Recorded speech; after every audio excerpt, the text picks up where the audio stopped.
bisikleta.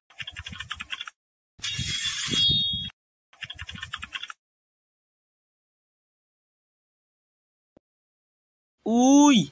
Pre, pwede ba pa kasakay dyan sa bike mo? Naku, Burungga. Masisira na yung bisikleta ko kapag sinakyan mo. Tingnan mo naman, napakabigat mo naman. Bakit ka may kamote dyan? Uy, may palatandaan. Humingi kayo ng kamote sa kaibigan nyo. A few moments later. Uy, kaibigan nyo. Ay, punterya mo na naman yung kamote ko Hanip talaga ang naglagay ng palatandaan na yon. A few moments later. Diba gusto mo sumakay? O gawin mo muna to. Okay. Hoy, mali na mali ka talaga.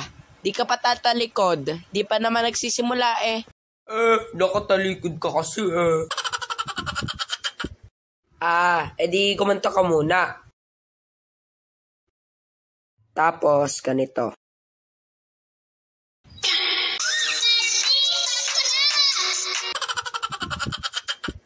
Loko. A few moments later. Di ba pre, masaya magbisikleta? Oo. Kaya mo ba lang yung isang kamay lang? Oo naman, kayang-kaya. Tiyan mo, bibilis ako patakbo dito. Ang bilis Burungga, yung likod na gulong, masisira na.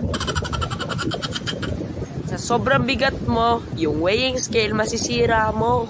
Loko. Pre, may puno sa unahan. Aray ko!